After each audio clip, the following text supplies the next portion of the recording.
Hey guys, welcome back to another episode. It is the afternoon, so the lights look a little different as usual. There's noise outside.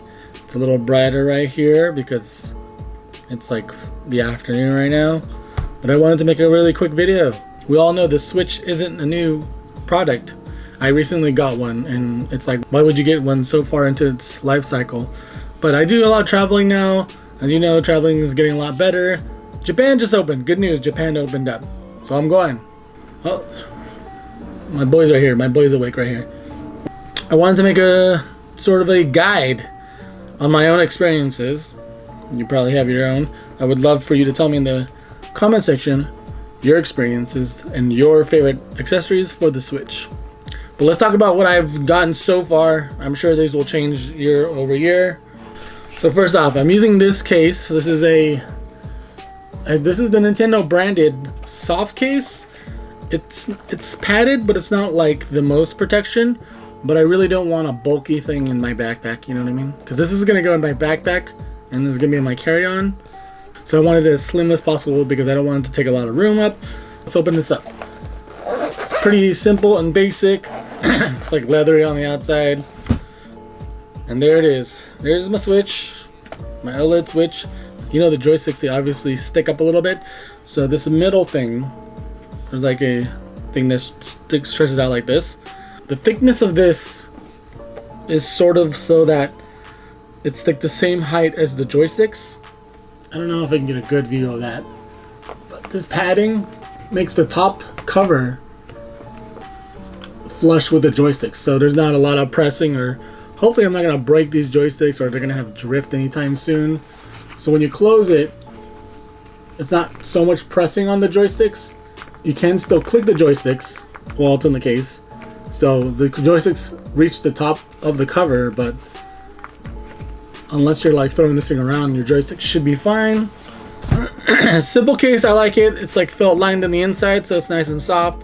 Has a little place for accessories right here. And there's a 5 game cartridge holder right here. So I got one physical game here. That's my first item, this case. I like this case. You should have a travel carry case, assuming that you do take this out of the house. If you play your Switch on your couch, totally fine. Probably don't need it. Whether you need it or not, that's up to you. But I think everyone needs tempered glass screen protector. I put it on my phones. Extra protection. Everyone needs a screen protector, in my opinion. You may not. You might not mind scratches on your device. It bugs me. So I don't want to see scratches all over the thing. So I use this brand. You can use any brand. I'm sure most of them are fine. But most of the time, I'll just stick with Amfilm because I don't have any problems with Amfilm, and they're pretty great. Look, even in my cabinet, I got Steam Deck ones. This is a 3-pack, and I wrote down the top that I got one more in there because I messed up the application on the first one. I messed up the application on this one too. There's an air bubble there, so that bugs me, but not enough to switch it out. Then most people usually just rock their Switch like that. They usually just want to play it like that and don't have to worry about dropping it or whatever. Me though, I want my stuff kind of in good condition, and also grip. You know, this Switch is pretty flat on the sides. Some people get cramps when they use it. I'd like a little bit of grip and shape to the controllers. So I got 3 cases here. I'm not going to keep all 3, but I think all 3 represent 3 types of cases. So if you're looking for a case, it might be something to consider. If you look at a lot of Reddit and reviews and stuff, this is probably one of the most recommended ones. Skull & Co. This one's pretty cool. I like this one a lot. I'm still debating whether to keep it. I mean, it's really nice though. And I'll tell you why I might not keep it. Okay, let me tell you what's cool about this particular case. For one, there are plastic buttons at the top of the device. So when you put your Switch in, you don't have to be digging your fingers into the grooves to reach the buttons. There's extra buttons on top, and they're nice and clicky. This is a sturdy case. It's not too thick. Let me show you the buttons when you put them in. So you can see me slam this thing in there. So I'm going to do it by the top first because obviously I want the buttons to kind of stay up there. They fall out, but then once you put the Switch in there, it'll stay. They just kind of move around when you're not using them. So I'll put that buttons first. It goes in really nicely. It's super secure. The plastic just really stays on there. It grips this switch nicely. Super clicky, satisfying. So if you plan on docking this, half the reviews say you can dock it. I don't use my dock, and when I do want to dock it, I actually use a USB hub. So I don't really need to dock it, but yeah. You can't take the Joy-Cons out. So if you're gonna play docked, you gotta remove the case. That's like really my only con. Everything else is pretty great about it too. The best part about this case, look at these grips. They come with 3 pairs of grips right here.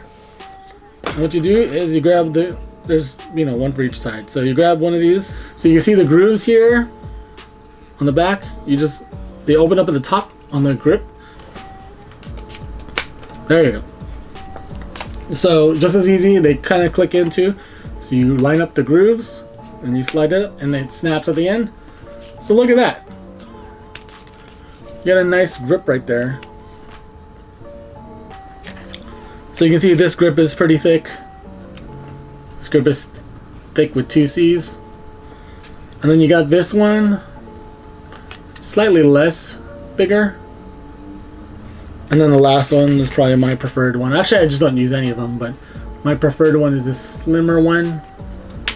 See, this one's pretty low profile. Probably my preferred other grips because it gives you enough. I don't really need a lot. I wouldn't say my hands are gigantic or anything like that. Skull & Co. does sell their own case, their own carry case, because obviously you're going to need more room for this little one will probably fit. I don't know if I ever try to use the little one because I don't use the grips. Yeah, you can zip this up, but I think anything bigger probably wouldn't fit. Okay, that is a Skull & Co. case, and they're pretty cool. Now some other cases here I want to just quickly show you. Hollow crystal protector for NS OLED console. Make sure you buy, oh by the way, when you buy cases, make sure you buy it for the right switch. I have the OLED. The regular switch is different size. The Joy-Cons are the same size as the regular switch, so that's not really a big problem. The switch stand goes along the whole backside, and the original switch just had one lever thingy here, so the cutouts won't even be the same. So that's something to consider when you do buy cases.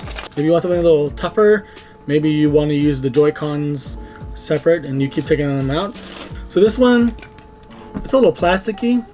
It's not the hardest plastic, but it's fine because I really don't want a lot of weight. So this just clicks in, and I wouldn't expect the most protection in the world, but isn't there some? And that's it. It's pretty flimsy. I mean, it does its job. It does what you need it to. It does click, so it's like stuck to it. It clicks in the grooves, so it actually doesn't feel like it's gonna come off. It probably won't come off if I wiggle this at all. It's light protection, and then you can just remove these, no problem. So, that's good. Now, usually they come with these ones. There was this other one I bought where they were like, the Joy-Con covers were like rubber, which I did like, but I hated that there was a cover where the buttons are. And this one does it too, but this one, these ones are also plastic. And you can just slide them in basically, right here on the side. I'll get that button in there. Slide them so you got plastic. It feels like plastic. The cutouts are fine. The LNR button is fine. I don't like anything covering this because the button's already kind of shallow. If you put this on top of there, you can slide it in there. It'll click, but it makes the button shallow, like I said. I didn't really like the plastic parts on the controllers. I love that you can remove the controllers. That was my main focus. That's why I bought multiple cases. The Skull & Co. Obviously you can't remove the Joy-Cons. I wanted something where you could. So this is not my favorite choice, but it is an option for those who don't want the rubbery feel and they want the hard plastic. This is the one I'm currently using. This is the TPU protection case. Comes in black, and there's also a clear one, which is actually the one I have. It's what I'm currently using right now, and I actually like it the most. But it's a compromise. This is the case. Super flimsy. This is actually the cheapest one, and I think it was 13 bucks on Amazon. You just slip that in through the sides, and that's it. This is the case. It's kind of transparent, but it's not completely clear.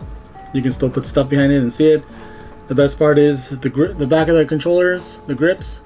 It comes out a little and it's ribbed, so it's easier to hold. It doesn't come out too far though, so I can still use my regular Nintendo case with no problems. The cutouts are wider in the back, so it's much easier to get these out. And look at that. Look how cool that is. It slides out and there's like a gap at the top for it to come out.